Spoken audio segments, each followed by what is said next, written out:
I think I agree with you in saying that to say God is behind evolution is not, at least necessarily, a God of the gaps argument. I'm happy to say that there is very plausible reason for somebody to look at the majesty of the natural world and say, and the language coding of DNA, and say, yeah, there must be some intelligence behind this. Yeah, there must be some intelligence behind this. Much later than Einstein, we discovered that in biology, life is a word-based phenomenon as well. An information bearing macromolecule, DNA.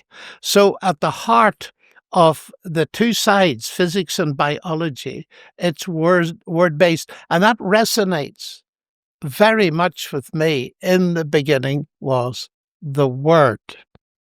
And that's my big problem with the naturalistic worldview. There's no believable generator of word-like information that any of us know about. It always is associated in our experience, at least, with a human intelligence. Well, what jumps out at me from what you're saying, just at the end there, you say word-like information. And I think that this let's say this term word, yes, I want to be careful not to use it too promiscuously, because we're not talking about words in the sense that I would use words to construct a linguistic sentence, but it might sort of work in a similar way. And then of course you've got Jesus being the logos, which is usually translated as the word. But if I were to equivocate the logos of John's prologue with Genesis chapter 1, then I'm thinking how that would read to me, but I'm wondering exactly how you, I don't want to say equivocate, but how exactly you I think you mean equate. Equalize, whatever you like, this logos of John 1 with Genesis 1. I mean literally speaking. Well, I used the word resonate. And I certainly didn't use the word literal, which is a very dangerous word in my view. That's one that's used promiscuously, if ever there was one. In the beginning was the Word. That is, the Word already was. And this is an existence statement, because it then goes on to say, through the Word, all things were created. Came to be, is actually what the Greek says. Yes, okay. It's fascinating. This is critical to understand. And when you put those together, speech, truth, purpose, and virtue, what you have is logos. Logos is the Greek word for word. Logos, the word, is the basis of the Western tradition. It means word, but it also implies truth and reason.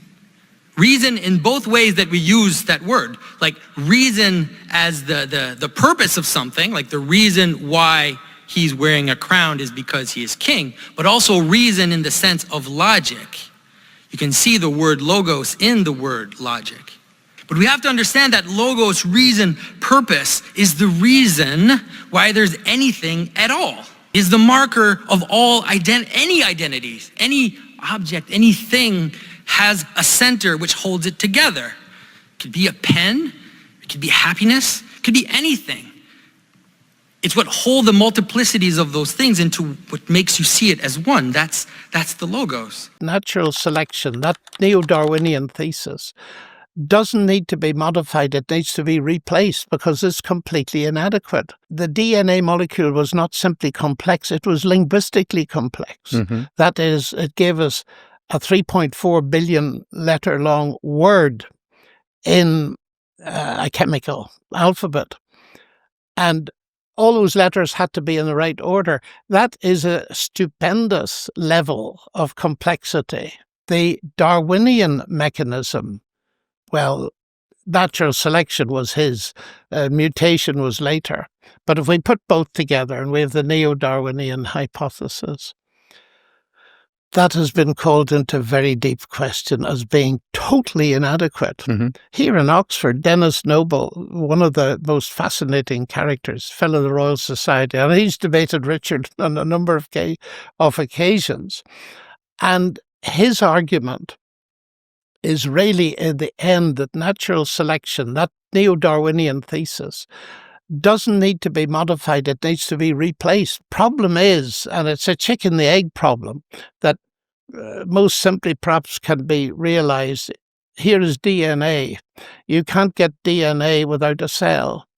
You can't get a living cell without DNA. So how does that work? And what seems to me to be happening, and I've actually written quite a lot about this in a recent book, Cosmic Chemistry, Do God and Science Mix, that there appears to be a top-down causation, and it leads to a huge problem because it was enough level of complexity to discover that the DNA molecule was not simply complex, it was linguistically complex. Mm-hmm. That is, it gave us a 3.4 billion letter long word in a chemical alphabet. And all those letters had to be in the right order. That is a stupendous level of complexity, which has no chance of being generated by random processes. And Richard Dawkins agrees with that. He brings in something that natural selection actually has a different kind of operation, but we're not going to that at the moment. But the point is now, with the more recent discoveries of the nature of the living cell and all the chemical factories in it, there are levels upon levels of complexity beyond the genome. And that just beggars into unbelief, the possibility that any known mechanism can produce that without the input of intelligence. Mm-hmm. We've uncovered a lot of these hidden sorts of harmonies. The music created from the DNA of a person, right? That is, if you assign each of the DNA bases a musical note or chord, then play the DNA sequence out, the genetic code that becomes this beautiful melody. So in my work as a molecular biologist, I've been looking at DNA sequences. I've been using audio inspection, so using our ears rather than our eyes to look at the data. I've taken the sonified audio from the myrtle rust genome and I put it into this program. There are 4 bases in the DNA sequence, and each base gives rise to an individual note. So that's a version of the sequence, but now shown in musical notes.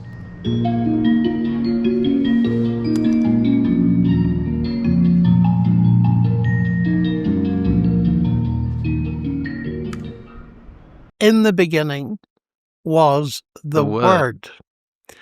That is, the Word already was. And this is an existence statement, because it then goes on to say, through the Word, all things were created. Came to be, is actually what the Greek says. Yes, okay. It's fascinating. So the Word already was. The Word never came to be. The world came to be. You and I came to be. Mm-hmm. And then, of course, there comes the huge statement which shows John's fascination by existence. And the Word came to be human, or came to be flesh. Mm-hmm. God became human, which is a central Christian claim. But sticking at the creation level, my reaction to that is, this is a word-based creation. Now, do we see any evidence of that? I believe we do. First of all, in the fact that lots of things in our universe are mathematically describable. That is, we can use the language of mathematics to describe them. Mm-hmm. And that is so amazing that really clever people like Einstein saw that there was a problem. And you remember the famous thing he said, the most incomprehensible thing about the universe is that it's comprehensible. Yes. He could see that there was something absolutely amazing, that someone thinking here could come up with equations that described what's going on out there. So a word-based universe at that level. But then, much later than Einstein, we discovered that in biology, life is a word-based phenomenon as well. An information-bearing macromolecule, DNA. So at the heart of the two sides, physics and biology, it's word-based, and that resonates. Then we have one of the most fascinating things in the world to me, cymatics, right? These experiments showing these geometric patterns, right? This clear design order created by sound frequencies. What is that reflective of, do you think? Find the full video on YouTube. It's called Cymatics, Science versus Music. Nigel Stanford. See the link below. Best cymatics video I've found on the internet by far. Sound carries order, a rational structure, regular, unchanging, consistent patterns. Describe to you the effect of cymatic frequencies. Each sound has a pattern or blueprint it follows, consistently creating the same geometric shape, form, pattern, its unique logos.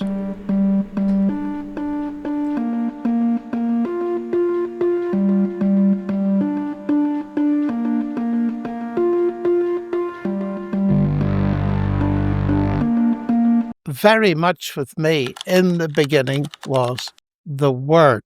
And I remember, this will amuse you, years ago, I was working in Cardiff, and next to me, or almost next to me, was Professor Chandra Wickramasinghe. I don't know whether you've heard of him. He is an astrophysicist and worked a great deal with Fred Hoyle. Mm-hmm. And we were talking about this one day, and he'd been in America, and he'd got into one of these so-called creation trials. And he said, it's such a pity. He said, the people in America, the Christians, were very nice, but they're so hopelessly naive, they believe the Bible. And I felt I had to defend my Christian brothers and sisters in spite of how extreme their views might be. And I said, well, actually, I believe the Bible in the sense that I take it very seriously because, of course, it's full of metaphor and all this kind of thing. And he said, prove it to me. So I walked over to the board. I'll never forget this. He threw me a piece of chalk and I had to prove it to him. So I wrote, and God said, let there be light. So Chandra roared his head off. And he said, there you go. You're as naive as the rest of them. Do you think God has a voice box and lungs like they have? And I said, Chandra, now you're being naive. This is very simple language. But if you don't mind, let me put it in different language. So underneath this, I wrote, in the beginning was the Word. And he said, what does that mean? And I went on, and all things came to be through the Word. Well, I said, word, speech, information. And he stopped me at that point. He said, what did you say? I said information. You heard me. He said, are you meaning to imply that this biblical text somehow refers to the concept of information? I said, it looks like it. And then he said, does Fred Hoyle know about this? I said, I don't know. So he told him. He arranged a meeting where we had a long discussion with Fred Hoyle before he died, and I remember that so very well. But the Bible does make this steering comment that says it's a word-based universe. And what I say is that science has come up for the evidence for that.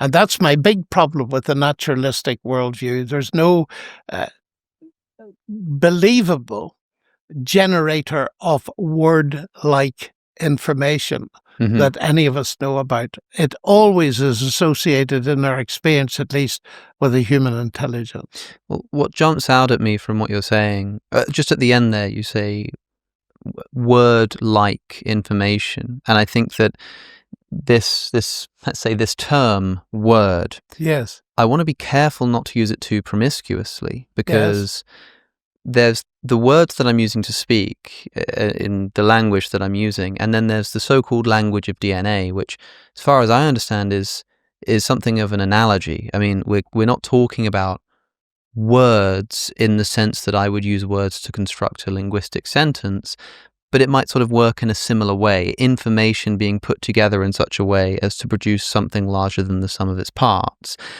You've also then got the word that God speaks in Genesis, which is when he says, "Let there be light," which reads to me like a pronouncement of the divine. And then, of course, you've got Jesus being the Logos, Yes. which is usually translated as the Word. Yes.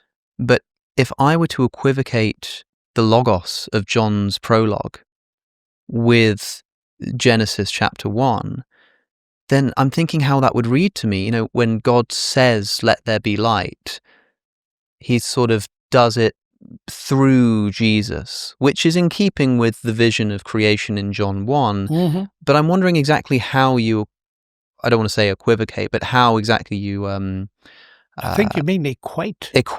Yes. equalize, whatever you like, this Logos of John 1 with Genesis 1. I mean literally speaking. Well, I used the word resonate, Uh-huh. and I certainly didn't use the word literal, Yeah. which is a very dangerous word in my view. That's one that's used promiscuously, if ever there was one. Think of the logi, right? The patterns of reality, these true symbols. When Democritus proposed that everything was made of tiny, invisible atoms in space, that is, he couldn't see the atoms in any way, of course. And to this day, we can't see atoms, right? Even with the most high-powered microscopes. But we see them, quote unquote, indirectly by observing patterns, like how particles scatter, right? How energy is absorbed, how matter reacts. The closer we get to the foundations of physical reality, the more we rely on analogy, right? Even the atom structure is a model, right? It's an ever-evolving, educated guess shaped by the patterns that we observe. In reality, it's a symbol representing an invisible reality. So it's deeply analogical and even symbolic at its root. In a similar way, we see the universal principles, the universal patterns that we call logi or symbolic patterns or archetypal patterns. We see them indirectly through analogy. But what is the analogy precisely? We're observing our reality, right? The stars, the sun, the moon, the plants, the animals, the birds of various forms, the humans especially, right? And each of these reveals something unique about this higher realm, so to speak, right? About their specific pattern, their logos, about their cause, God, the logos. Why? Why is that true? Because the effect, that is creation, nature, the many particulars in the universe, that effect, those effects resemble and reveal vital information about the cause. Within computer science and biology, nowadays people use that kind of terminology. They use computer language in biology, and they use ordinary language about words in computer science because there's a very intimate relationship. Mm-hmm. In that, I think what many biologists say to me, and in reading their material, that it's word-like in the sense that the DNA letters code for the amino acids which code for. Yes, That's yes. the word, which code for the proteins, which are the building blocks of life. So if you like to say it's an analogy, but it's an extremely powerful analogy because at the very base level, you're communicating information. Now, this is a difficult area. Yes. I'm very well aware that if you ask me, what do you mean by information? It's like so many things. We don't exactly know how to define it. Yeah. It's like Augustine said about time. Everybody knows what it is until they're asked to define it. Yes. It's one of those things. But one of the things I believe that has come out of physics, although that's debated up to today, is that information in the sense of we live in an information-based world is not derivable from physics and chemistry. Now, that to me is a massive block in the way of a materialistic explanation of life, mathematics, everything else. Because if information is not in the end material, then no material explanation is going to work for it. Okay, you believe in evolution. It means at least 5 different things. But let's assume you think there's a natural process that does this. One, the fact that there may be one, if that is so, that doesn't mean that there's no God involved in it. Because after all, what it has achieved is something absolutely mind-blowing that no human mind, let alone natural process, has been able to achieve. We cannot build birds, and we cannot build living cells and so on. Now, none of this, Alex, and I would emphasize this as a mathematician, amounts to proof. And it's important to say that because people, you haven't done that, I know, because you're too much of a philosopher to do it. But it's worth saying because people often say to me, can you prove that God exists?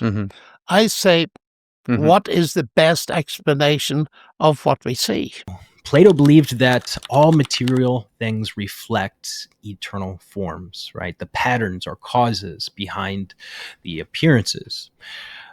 Aquinas developed the analogy of being, right? Analogia entis, right? Creatures reflect God's nature analogically, of course, not identically, because effect bears traces of their cause. So think about all of the things that are revealed about a singer, a poet, or composer by their art, by their song or their composition. It reveals their level of skill, their intelligence, their creativity, reveals their character and purpose in many cases through the words and even the music. It reveals their feelings, their emotions, reveals their complexity or simplicity in many cases as well. Their personality, their values, their in some real sense, the very soul, heart, mind, and identity of the artist, their very essence bleeds onto the canvas, right? Or into the symphony or song. That's their logos, a reflection of their logos, right? In the same way as the greatest artist with a capital A, God's identity is imprinted in each individual creation. Each specific masterpiece has his logos inside of it, and that logos is distinct from all other logi. Psalm 19:1 says, "The heavens declare the glory of God. The skies proclaim the work of his hands." In Christian tradition, the universe is seen as a grand cosmic dance and symphony, right? The music of the spheres. This music of the spheres is where the heavenly bodies, right, the stars, the planets, move in perfect mathematical harmony, producing a kind of inaudible music that reflects divine order. And it's very fascinating to me. And it seems to me that the notion of a creative God is not a gap explanation. We can't explain this, therefore God did it. No, it's in the nature of the thing. How can I illustrate that? If I look up, there I see a sign that says exit, let's say.